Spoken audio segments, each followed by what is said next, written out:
everyone, and welcome back. Today we're talking about Mare of Easttown episode 7, the series finale. I thought this was a very solid finale. It was excellent, well executed, extremely thoughtful, which is not something we see in these crime dramas. And the thing is, with these type of shows, somebody did it and we have to find out. But it's not what you do, it's how you do it. And I love the twist, and I love how it tied into, these themes they've been emphasizing since episode 1, which is the cycle of like broken families. And ultimately, the moral of the story is that the truth will set you free, right? So the episode starts off with Mare wandering into the woods and the police frantically calling her. And this whole scene was just the definition of chaotic energy. So, right off the bat, we're like, okay, it was John. He puts a gun to his brother's head. He's willing to kill him. He says, I have no choice, kind of lecturing him. And then on top of that, we find out that the picture that Jess was holding onto was a picture of Aaron and John. So he's the father's baby, or he's the baby's father. And so you're like, that's a wrap. And not only that, he puts a gun to his own head, and you're like, what a narcissist, what a sicko. And John is a very unlikable character. Like, he just seems like the type of person to get with somebody who's underage. Like, I don't know, like that's just the vibe he gives off. And it's not until later that you realize why he was so desperate and where that desperation was coming from. And so they arrest him and he confesses, and his confession is like near perfect. He's sitting there and he's like, we had a connection. We really he was making it seem like it was this love story. And again, we only have his perspective. We don't really know. We don't really have any other thoughts on this. And according to him, they had prepaid cell phones. Like, this was really deep. And so the issue came with this ear surgery. So Erin was desperate to get her son an ear surgery, and nobody would pay for it. So she kind of put a gun to his head and said, hey, you have to pay for it. Otherwise, I'll out you. And this was the source of conflict. And so he's saying that he killed her and he moved her body because he knew that she'd been in some other location, earlier in the night. And then he went back to Frank's party to give himself an alibi. And this is looking like, at face value, you're like, yeah, that makes sense. And the fact that he was at that party that night and he found time to sneak out, kill her, and come back is a bit jarring, right? But given kind of our impression of him, we're like, that makes sense. And so this is pretty devastating. A lot of what he said kind of filled in a lot of the blanks that the deacon couldn't really fill in. And so the deacon is set free.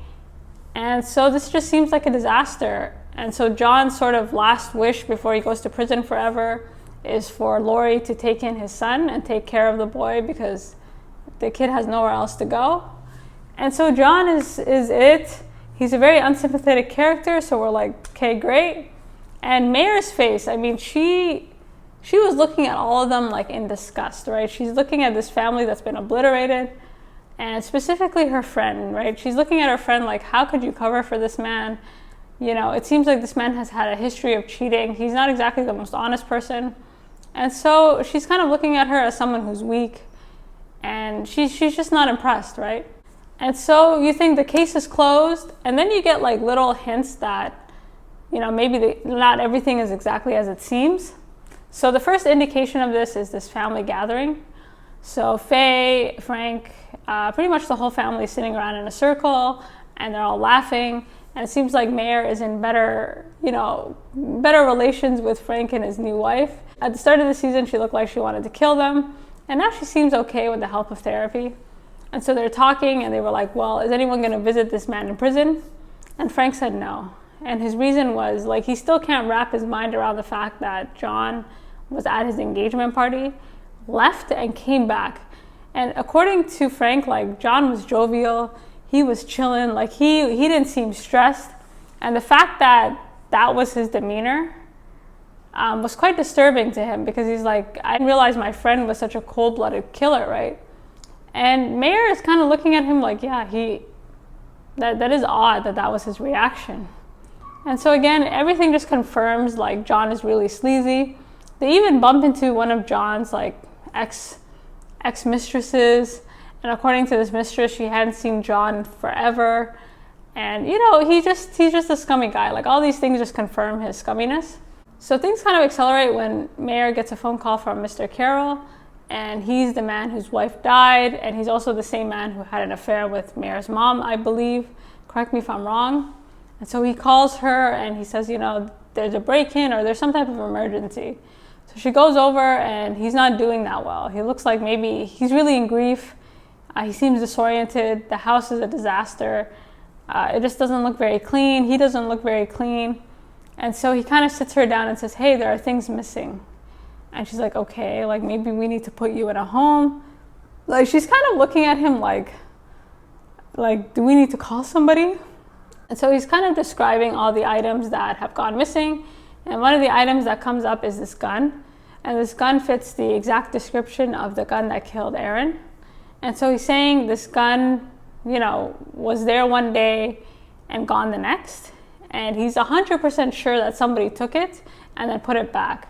And the weird thing is that apparently there's 2 rounds missing. And so Mare's like, okay, show me this gun.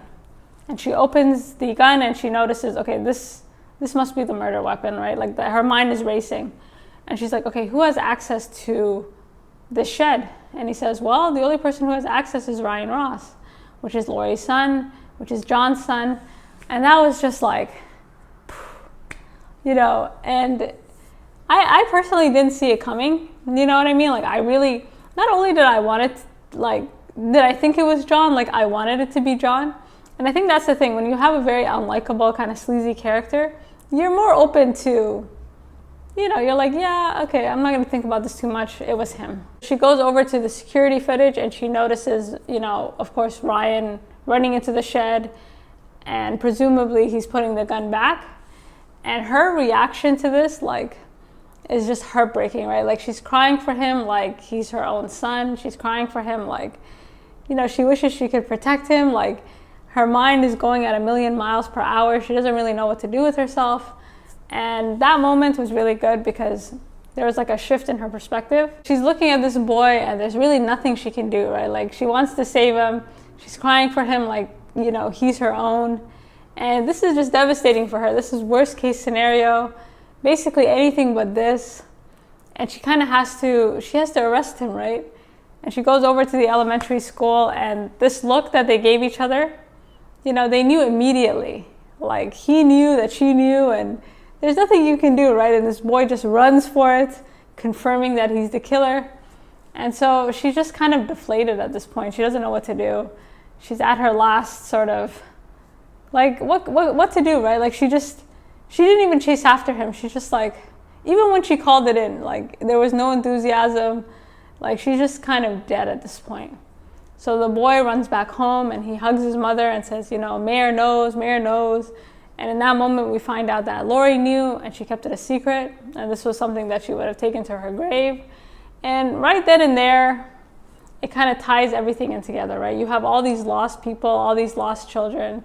You have Dawn, you have Kevin, and, you know, numerous other people kind of either to drugs or just to the criminal justice system. But here's another kid that has been broken, right? And you have all these kind of defenseless parents. There's nothing they can do about it to save their children. So, you know, the way they kind of led up to this point and the way they kind of executed, especially the arrest, was really well done, to be honest. So Mare has to go in the house. She has to find a way to arrest this boy without causing, you know, too much trauma. And this was a really lovely scene. So she goes into the house. She sees Ryan and, you know, Lori crying. And, you know, she's holding her son. And she can relate, right? Like she wishes, she can't really hold her son anymore. And, you know, she can relate to Lori's desperation, right? She wants to save her son. And here she is about to rip him from her hands. And so she feels like a monster, right? She's looking at them. She's crying herself, like she's shook. And, you know, her humanity came in. So in that moment, I think Mare became like a mother first. And she immediately forgave Lori, right? Like she was looking at her and all the anger she felt towards her, all the frustration just kind of went away. And so I really enjoyed the lead up to this. I thought it was perfect. I thought it was appropriate in terms of like the amount of work the show has put in terms, you know, following around different families, getting us invested into the town itself. And so, you know, this is devastating, right? Like this is the last thing these people needed. And so they arrest the boy and he confesses. And his confession just makes things even sadder, right? Like he kind of says the reason he killed her was to save their family. And John had had an affair before and it almost tore them apart, right? Like Lori almost never came back. And so the boy was put under a lot of stress, and he didn't really want to go through that again. And so on the night of the party, he saw his father talking on the phone.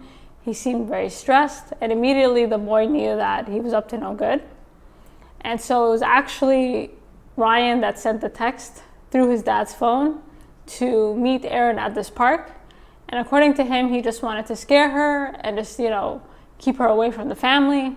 And things got crazy, so we get that flashback. So it is true that the deacon dropped her off, and he was telling her to get back in the car. And, he didn't mean to kill her, but they kind of had a scuffle. Erin tried to take the gun away, and he shot her twice. And that's how it all went down. And he kind of got home. He told his father, and it was John that cleaned it up with Billy. And that explains that sort of scene that we saw of him kind of sitting with his son saying, everything's going to be okay. Because, John was covering for his son. And it explains the start of the episode when he was like, there's no other choice, right? Like, he really wants to make sure that his son is safe. And so this boy is just, this is the worst case scenario. Lori says, she knew, and she would have taken this to her grave. And she's looking at Mare like, you really couldn't let this go. Especially like knowing everything that Mare has gone through, losing her own son. Like, how could you allow me to lose mine? And that was the kind of look that she was giving her. And I really like Mare's demeanor in all this. So they arrest the boy, and she kind of looks at him and says, everything's going to be okay. And she had to really take on that motherly role because Lori's devastated, right? Like, her husband's in jail. Everybody's in jail in her family. Her son is going to jail. Like, her family has been obliterated. She really has nothing left. And so she's just devastated. She doesn't even have the strength really to look at her son anymore because, he's going to jail. And so Mare kind of was able to step in, and she was trying to talk to her friend. And Lori says, you really couldn't let this go. And I felt for Lori, a part of me was like, Mare, you could have let this go. And, it's one of those things, right? Like, you're damned if you do, you're damned if you don't. And again, I appreciated Mare's kind of demeanor. Like, she just kind of let her friend be angry and frustrated.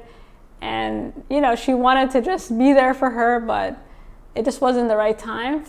Okay, so Ryan being the killer is significant for a lot of reasons. First, this is a show about not just like a murder mystery, but grief and how people deal with the loss of a loved one.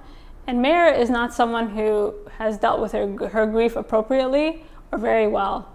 So seeing her friend in this position and seeing her friend kind of blame herself and seeing how far Lori and John were willing to go to protect their son, she could relate, right? She was in the exact same position, but she couldn't really save her son. And this is something that she struggles with, right? Like, the reason her son died, she really blames herself for it.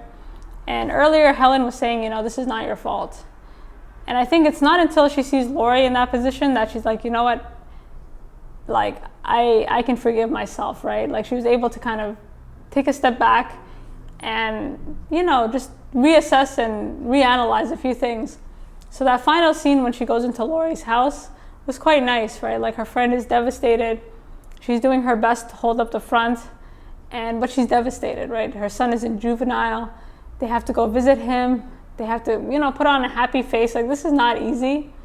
And who knows what will happen to him, right? Like, this is quite terrifying. And they have a long road.